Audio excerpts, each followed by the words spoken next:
Percy in a Percy was feeling bored. Things have been too quiet around here lately, he told himself. What we need is something to liven things up. All the engines know from experience that whenever Percy is bored, that's when he starts feeling mischievous. That day, Percy was to bring Gordon's coaches to the platform in time for his next express train. But on his way to the carriage sidings, Percy suddenly had an idea. He giggled to himself. Then, ignoring the coaches, he hurried away to the sheds. Gordon was resting there when Percy arrived. Peep, peep! There you are, Gordon. The Vat Controller said you ought to stay in the shed. He wants to talk to you about something important. Gordon snot. Oh, no, you don't. That's the oldest trick in the book. You know my next train is due shortly. No, it isn't, said Percy. Henry has taken the express already. It was a last-minute change of plan. Pah! Nonsense. And he puffed grandly towards the station. But when Gordon arrived, he was surprised not to find his coaches waiting for him. That's funny, he muttered. They ought to be here. Oh. And perhaps Percy was telling the truth after all. His driver wasn't so sure. If Henry has taken the express, why are all those people waiting on the platform? That's what I'd like to know, fumed the station master. Where in the mould are your coaches, Gordon? Gordon tried to explain about Percy, but the station master wouldn't listen. By this time, Percy was nowhere to be seen, so Gordon was forced to fetch his own train.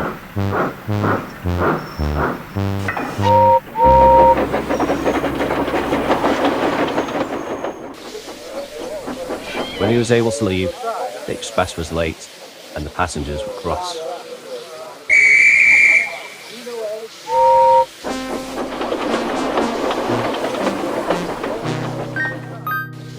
When Gordon met Percy again later that day, he was furious. So, Gordon, grinned Percy. Did he talk to the Vat Controller then?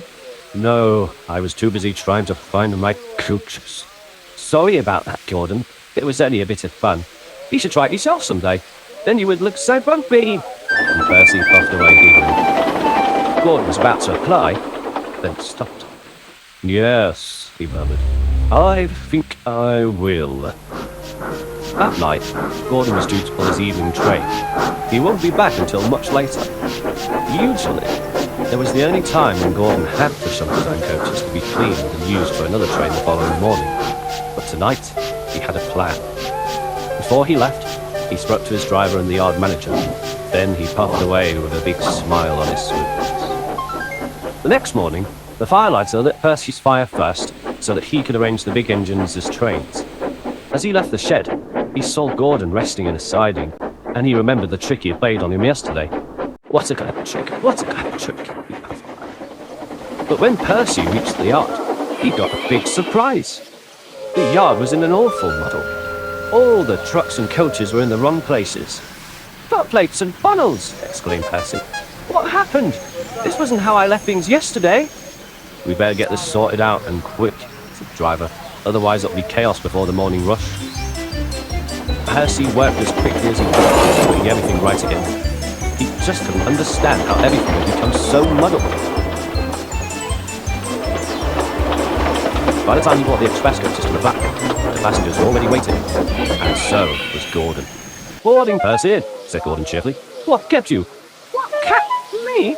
I've been trying to organise the yard. Everything was all wrong. I couldn't find anything. Oh dear, it must have been my fault. I might have moved one or two things about when I came back last night. Sorry about that. Gordon paused, and then added, but after all, you did say that I should have a little bit of fun. You don't mind, do you? Percy snorted. Oh, no. Of course I don't mind, he said casually. Unfortunately, the Vat Controller did mind when he heard all about it. After speaking to Gordon and Percy, both engines thought twice about playing any more tricks for a while.